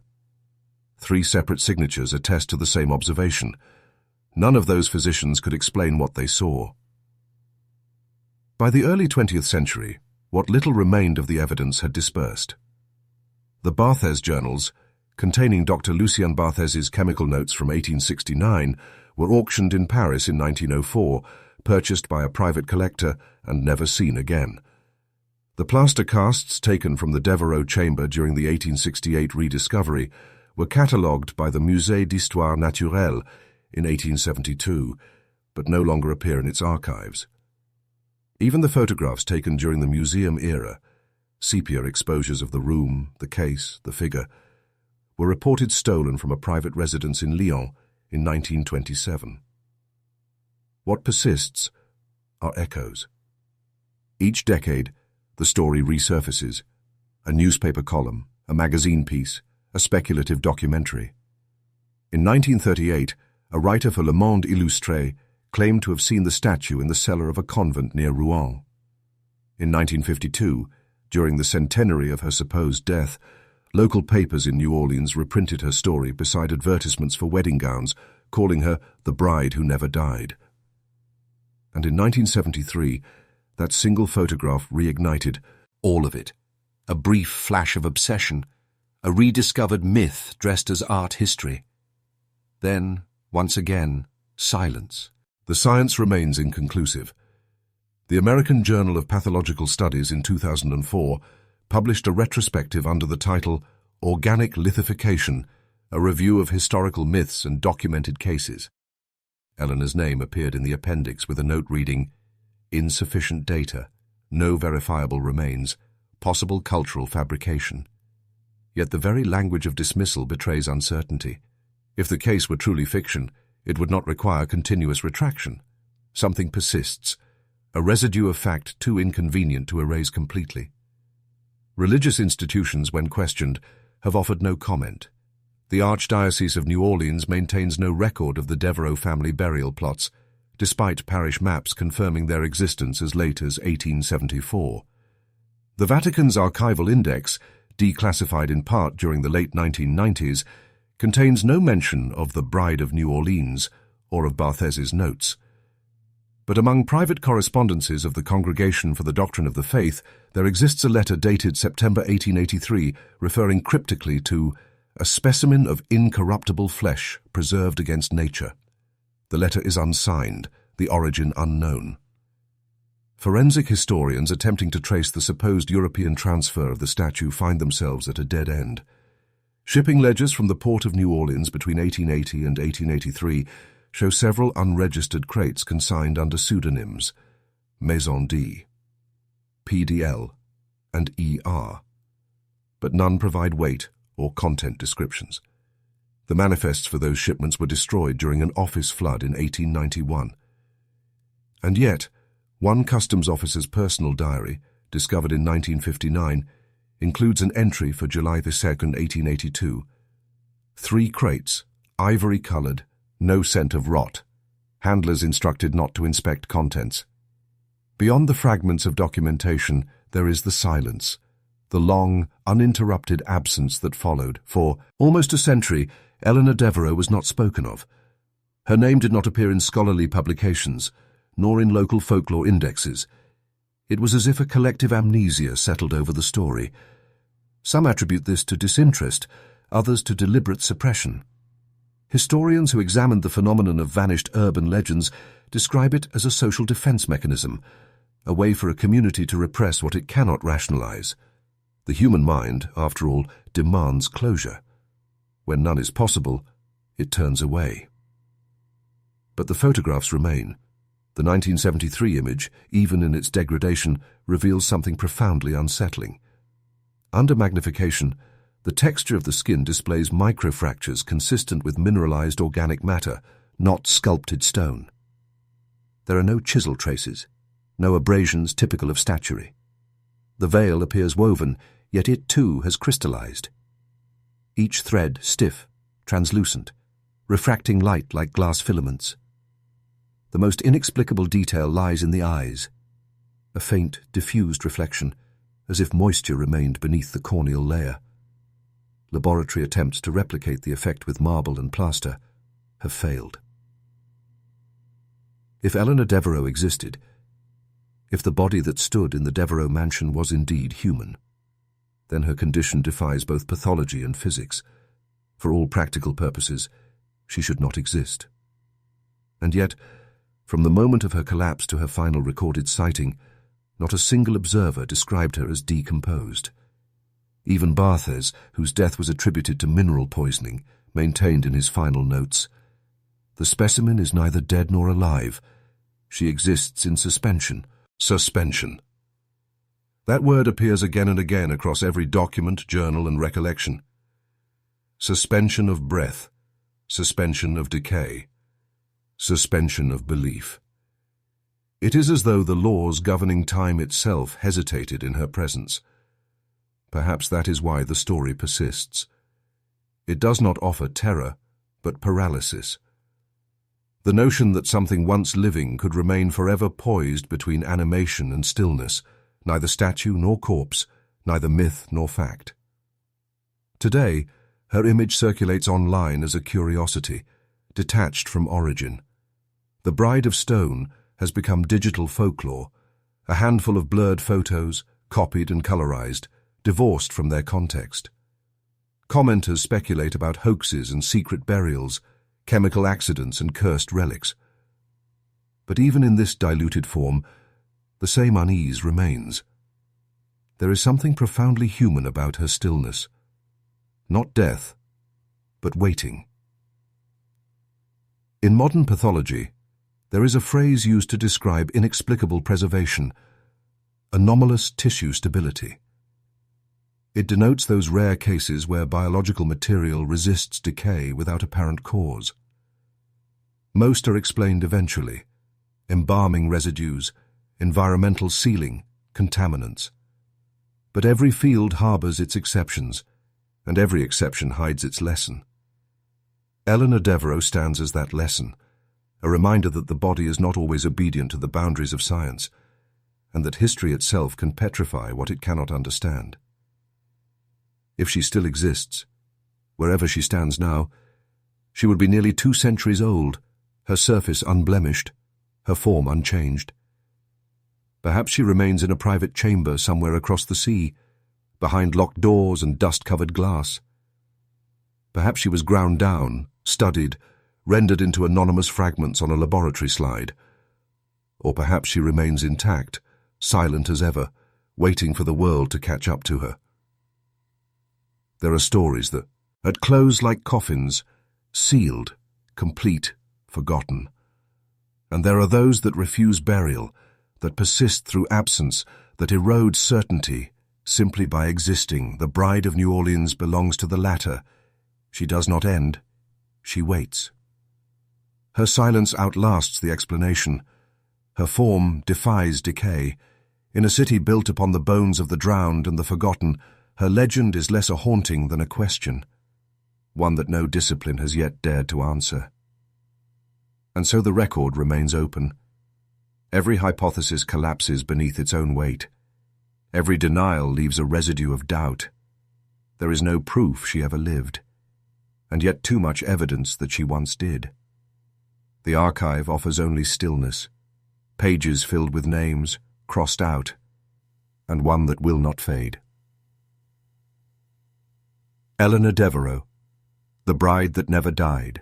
If you have followed this record to its final line, you have seen what remains when science falters and history turns away. The story of Eleanor Devereaux is not a tale of ghosts. It is a study of the spaces between fact and faith, where silence endures longer than reason. If this chronicle has moved you, consider subscribing to Forgotten Chronicles, where we preserve the histories the world tries to erase. Each record, each testimony, each unanswered question, another piece of the forgotten.